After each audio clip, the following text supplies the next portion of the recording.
Neuroscience podcast. My name is Tyler Bublitz, and welcome back to the 6th Sunday of Lent, Palm Sunday, or Passion Sunday, for the week of March 29th, 2026, and I'm excited to have you here. I'm excited to dig into this week's podcast, and yes, this is a Sunday with a lot of names. There is a lot of text. There is a lot of different things that are going on, and especially if you're maybe not as familiar, typically what you're having here is you have Palm Sunday, which is the beginning of Holy Week, which is the processional of Jesus coming into Jerusalem. But it's just also throughout the last couple decades or so, it kind of got weird to have where we're celebrating that, and then you have Easter the next Sunday. And if you miss the services in between, it felt like you were missing a lot. So then a lot of services have either they'll do a quick intro of Palm Sunday and then move into Passion, or they do a lot of Palm and then have a reading of the Passion Sunday at the end. So beginning with Palm and then ending with Passion. There's a lot of different ways to do this. So thus there's a lot of different readings that we'll have this week. But it's also one of these arguably most important Sundays of the church year, because you're trying to go through the main part of the faith, this whole Passion Week, and what this all means and what this all indicates and how that affects us still to this day, this week. So there's a lot going on here. But before we do that, we need to look back to the question for last week, which was, where do you need to keep going even when it seems hopeless? And I think we'll kind of get into that kind of idea here as we kind of move into like the passion side of things here with Jesus. But this idea of relationships, that sometimes we can have this idea that it's over, it's done, there's nothing more here. What are we doing here? And there's times where, yes, there's relationships that come and go within our lifetime, but it also doesn't mean that we shouldn't put forth the effort to continue to try. And I think it's one of the things that can be very beautiful to kind of bring back together. I know for me, there's definitely friends that I've kind of lost some touch with, but it's also been something that I've been trying to work on some over the last year or so, kind of bringing these people back together, back into my life a little bit, and at least touch base and see how they're doing. And especially in a world that's feeling it's connected but not close, I think that's a way to start breaking that and making sure that we're having friends that are close to us. And I think that's a really important aspect. And especially as we kind of get into this week, I think that's also really important. So this Sunday, there are a lot of readings that we can dig into. So we're going to start with the Liturgy of the Palms, or Palm Sunday, and there are two readings for that. We have Psalm 118, verses 1 and 2, and 19 through 29. This is then this excitement psalm, this giving praise to God, looking at the love of God endures forever, and recognizing here and bringing up the stone that the builders rejectors have become the chief cornerstone, coming out of verse 22. This is the day that the Lord has made. Let us rejoice and be glad in it. In verse 24, there's some very familiar verses within this text, this recognition on how blessing and the gifts that God has given all of us that we should be acknowledging and taking into consideration. The gospel text then for Palm, or the Liturgy of the Palms, is coming out of Matthew chapter 21, the first 11 verses of this. So this is where Jesus then are with his disciples. They are coming toward Jerusalem, and he sends two disciples out to go ahead into the village, and there will find a donkey tied and a colt with her, and to untie them and bring them to me. And if anyone asks you, say, the Lord needs them. And this is to fulfill some Old Testament prophecies that we kind of get talked about here. They bring him the donkey. There's a large crowd of people. They start cutting branches and laying them on the road. And the crowds go ahead and they are shouting, Hosanna to the Son of David. Blessed is the one who comes in the name of the Lord. Hosanna in the highest. And there's questions on who is this? And then others are saying this is the prophet Jesus of Nazareth in Galilee. That's all we're getting. It's this hero's welcome coming in from the side gate into Jerusalem, a welcome deserving of like a war champion type of thing, but coming in a side gate, and it's causing a stir. Remember, this is kind of this gathering of people that is happening as everyone's coming into Jerusalem, and this is the kind of the beginning of the temperature rising within the people just in the city of what is all going on in Jerusalem. The Liturgy of the Passion, or Passion Sunday, begins with Isaiah chapter 50, verses 4 through 9a. And this is this recognition on the suffering that a prophet can go through. And following after the Lord is not necessarily easy. The pulling of the beard, the striking of the cheeks, being spit on, the insults. We get this recognition coming out of Isaiah, out of these topics, and what is going to vindicate me, what is going to stand before me, what is going to comfort me, as we know this is the Lord. But it's this recognition on how there is nothing of this world that is necessarily going to comfort. It is the Lord who is going to do that. The psalm that goes with that then is Psalm 31, verses 9 to 16, and this continues in this distress. Be gracious to me, O Lord, for I am in distress, coming out of the beginning of verse 9, that there's these questions of all these things going on around me. The adversaries are doing all these crazy things to me, and what do I have? And that's where we get to the kind of the culmination here in verse 14. But I trust in you, O Lord. I say, you are my God. My times are in your hands. Deliver me from the hand of my enemies and my persecutors. Let your face shine upon your servant. Save me in your steadfast love. Verses 14 through 16. This recognition on when we are going through very difficult times, that is when we then call upon the name of the Lord. The epistle text or second reading this week is out of Philippians chapter 2, verses 5 to 11. And this is recognizing that God humbled himself in Jesus to empty himself for us. All the ability of what God could have done, God puts aside so that God then can elevate all of us. And in doing that, that means that there's sacrifices of what God did for us. There is all these abilities of what Jesus could have done, but yet decides to humble Jesus' self so that we may live. And then in doing that, this should then invoke us to be able to confess who Jesus is and being able to recognize the glory of who Jesus is because of that. The gospel text this week can take a couple forms based off of how they want to do this. So one can be Matthew starting in chapter 26, verse 14 through chapter 27, verse 66, or Matthew 27, verses 11 through 54. So I'll kind of cut into where that section is, but this walks through the whole passion story. So if we're starting then in verse 14 of chapter 26, this is where Judas the Iscariot goes to the chief priests and says, what would it be to betray Jesus? He gets 30 pieces of silver to do this. And they set up a plan on how to do this. Jesus then takes his disciples and they go and have the Last Supper. And this is where we get then the beginnings of communion. This is typically also what is talked about during Maundy Thursday. And so this is my body, this is my blood shed for you.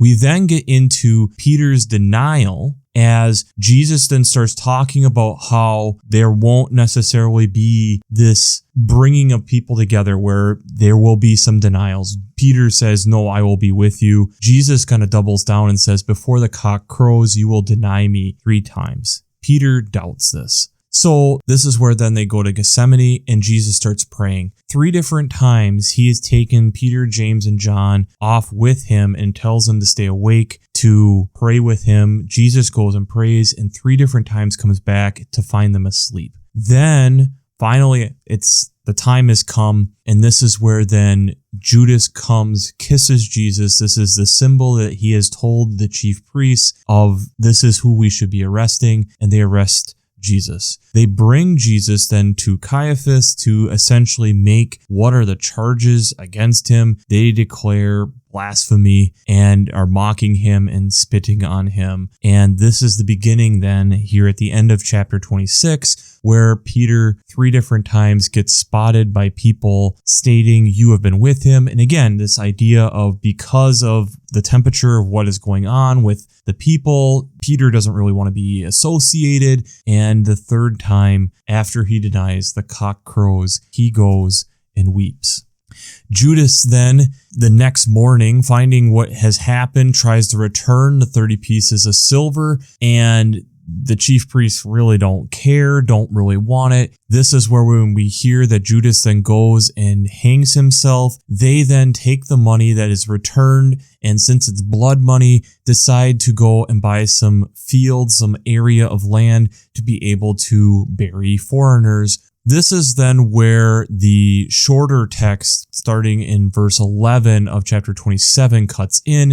It's the trial of Jesus, where we have Pilate there, and he's starting to try to put together the accusations of what is going on. Even though Pilate's wife has a troubling dream about Jesus, they continue forward. Pilate, multiple times, kind of going back and forth, kind of questioning, should we really be killing this man? Has asked the crowd, do you want to have the release? And there's this typical release of Jesus or Jesus Barabbas. The crowd calls for Barabbas and asks for Jesus to be crucified. And this also kind of ties back to some of the stuff within the Pentateuch on how the sins were cast on the spotless lamb for the sins. And so thus that kind of mirrors some of this with what's going on with Jesus.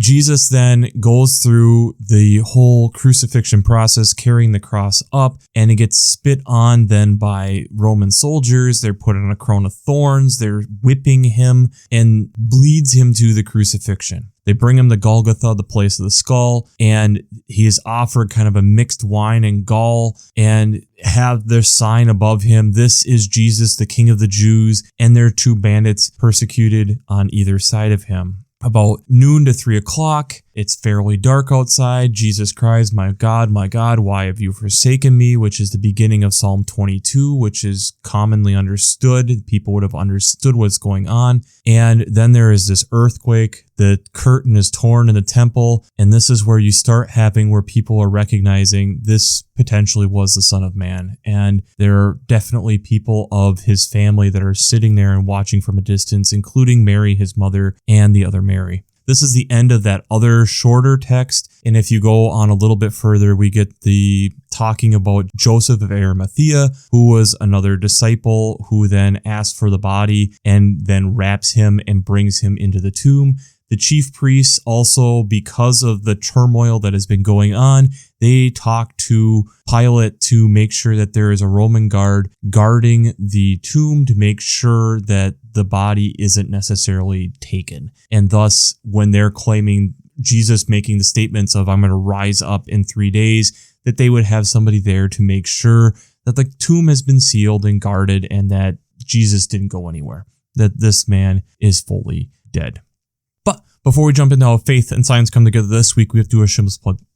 Working Preacher. If you haven't checked out Working Preacher, I'd highly recommend it. Between their Sermon Brainwaves podcasts, their commentaries, their discussions, since I'm not an ordained minister, I use them on a weekly basis to help give me some ideas, direction, ways to be looking at and thinking about these texts. It's an amazing resource if you haven't checked it out, and I'd highly recommend checking out workingpreacher.org and checking out the commentaries and Working Preacher podcast over there.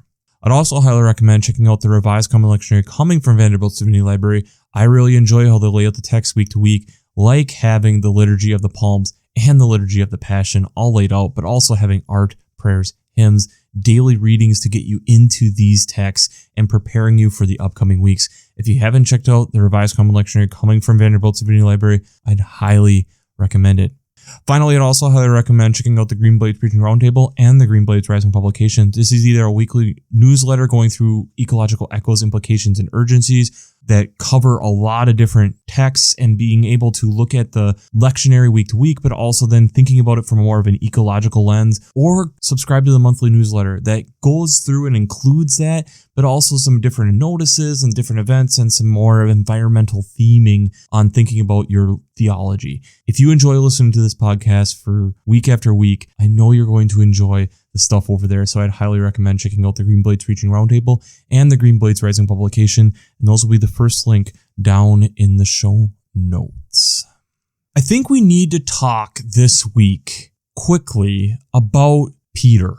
And I think we need to also talk about the crowds. We've had multiple crowds, and then we can also get into talking about Peter, and we can talk about some of the psychology of what is going on, because I think in doing that, I think it better puts us in the perspective of Peter, and I think it puts us in a better perspective of understanding this and understanding our anatomy and understanding then what Jesus was talking about with his disciples on why they needed to be praying, on why he was warning them about all this stuff. And then as we reflect back throughout scripture, how he was talking about prepare, prepare, prepare. And when it actually comes, why Jesus was stating that. And I think it gives us indication into how God created us and that Jesus knew that. He knew our weak points and thus we needed to prepare for it.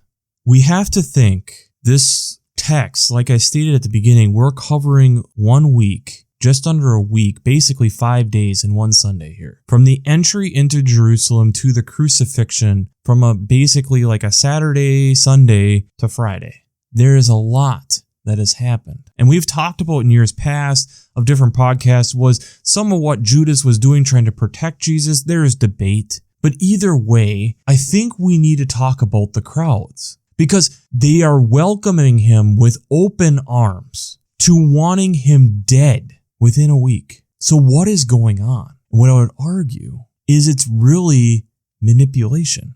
And the thing is when you start looking into crowd dynamics, there is psychology in looking at what is going on that influence these things. Because when you are in a crowd, you go through deindividualization, aka the idea that because you're part of a group, there's certain things that happen that makes you feel like you're not necessarily fully yourself. And it leaves you open to the possibility of changing some of your opinions about things. If you're isolated as an individual, there's a lot of times that you're going to have strong opinions about things. But when you are surrounded by a group, and if the group is thinking differently, you don't necessarily always want to stand out. So thus, your opinion and what you think and how you handle things change.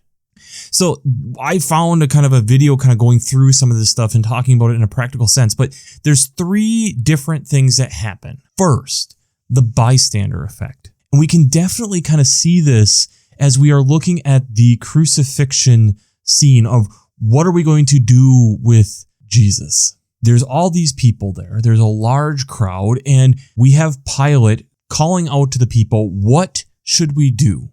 And if we look at the text, it starts talking about how like the chief priests are there. The Pharisees are there. They have planted answers in the crowd. Because as we are with a crowd of people, we don't want to upset the crowd. We kind of all want to be part of it together. It's one of the things like when you think about sports and things of that nature, there is something amazing about being with a crowd of people, whether at home or at the stadium or in some place watching, that you're all together and all supported and all part of it together, because then you're all experiencing it together.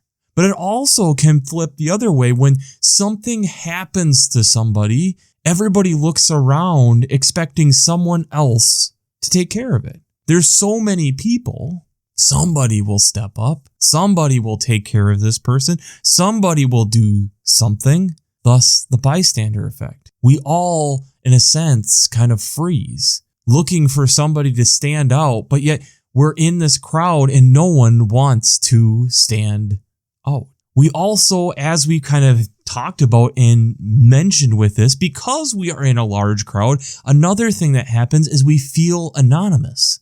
We feel like, yeah, we're all part of this, so my individualism kind of becomes the group, all of us together. We're all supporting this together. Yes, we're individuals, but we're fighting for something greater than myself. We're all doing something greater than ourselves.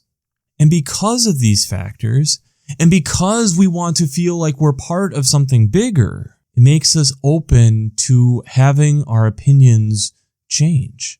It makes us open to the possibility of, if the larger group is doing something, then I will follow suit. As long as it's not drastically different, I can go with the flow of what is going on because it's something bigger than myself and it's not that drastically different. So thus, when we think about it, of course, the Pharisees, the chief priests, were going to put people in the crowd to make these suggestions and to get the crowd being like, yeah, we want to crucify Jesus. That's a great idea. We want to release Barabbas. Yeah, that's what we want to do. Because once you had a couple people stating that, the whole crowd was going to rally behind that. And you could almost see like the chief priests and the Pharisees being excited by their plants within the crowd, or even themselves somewhere kind of more anonymously stating things from the back. This is the desire of what they've been going for multiple chapters, where they have been frustrated with Jesus. And in Matthew's gospel,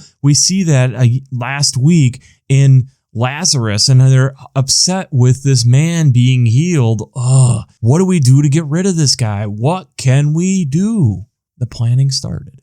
But when we also then can go to like Peter. Peter is so firm in what Peter believes. And of course, I will not deny you. But because the crowd has gotten rallied behind this, Peter gets scared. Because if Peter says that, yes, I was with Jesus, I could also be guilty by association. I could also suddenly be part of this as well when I am not intending to be. And suddenly now I am up on trial. And if they're putting Jesus to crucifixion, I could be next. And it goes from suddenly this person who is so firm that I would never deny you to within 24 hours denying Jesus 3 times. I have no idea who this man is. When we start looking at that and understanding what the psychology has gotten into when we're around crowds and things of this nature, and how that can affect some of how we look at decisions and things of that nature, I think then it starts being clear on why Jesus was talking about praying in Gethsemane to not being tempted. Talking about how Jesus multiple times told them how they need to be preparing for this time, and they didn't get it, preparing for this time when he's not there with them. Talking about his death even though they weren't fully recognizing it. Talking about how understanding their faith at a deeper level and what that meant even though they didn't understand it. And I think then for us, we have to be able to understand as well what we say individually by ourselves and what can happen when we're around other people can change. And if we are truly true to who we are, the goal should be that change is so minimal that they're not saying it's a change in who they are. That our faith is able to stand up and recognize that even though it's scary, even though it might lead to something that's terrifying, that we continue to move forward with our faith and continue to stand up and state our faith even in the trials of hard, difficult times. Because that's what the example of what Christ did for us and the example of what we should be striving for. We are going to fall short more often than not, but it still means we should try. It doesn't mean we stop. I know I've said this before in this podcast, but I know the first time that before I created any of these podcasts, one of the big concerns and one of the people eventually I will sit down and have an interview with encouraged me with, I was so scared on what are people going to say? What are people going to say? How is this going to affect? How are people going to come and attack me? And I'm so young, I don't know much. And they responded with, and that just gives you all the more time to figure it out. Why would you use that as an excuse not to continue forward? There are times that things are going to be scary. There are going to be times that things are going to be hard. There's going to be times when things are uncertain. We are moving into this phase then as the crucifixion happens. Those last 20 verses of you have the crucifixion, he goes into burial, and it's just, what is going on? What do we do? Everything that we have been doing for 3 years is suddenly up in smoke. My best friend or one of my best friends has now just died. I can't even really admit it because if I do, I might be crucified. I just watched what happened to him. The Roman government is just so powerful. What is going to happen to me? I think we have to be able to recognize that and see that and process that. And then being able to transfer some of that to our day-to-day lives. Making sure that our message and who we are is consistent. whether we are alone or with a group of people. And I know for me, there's been definitely times where I've agreed with something that I know wholeheartedly I didn't fully agree with. And there's a time and a place for that. But there's also a time and a place to stand up too. I think this is a text to help us also remember our human frailty and how Jesus talked about this throughout Scripture, knowing that this was a weakness of ours, knowing that we are easily persuaded, knowing that in a lot of ways what we truly want to do sometimes becomes hard for us to do. And that doesn't mean that we shouldn't do it. It means that sometimes we need to figure out how do we still do it and not be stopped by it.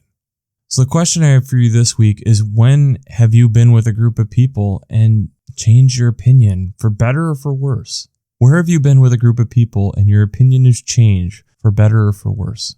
There are times that it is good for us to be around other people and it helps us to change our opinion and see things in a different light, and that can be good. But when it comes to our faith, I really hope that we're not just having a faith of convenience, that it's convenient for me, that it's okay, and that we're not losing ourselves just to support something else or to stay in some group or stay true to something, that we lose ourselves within that through the deindividualization, because we want to be part of something broader instead of what we are called to be, children of God.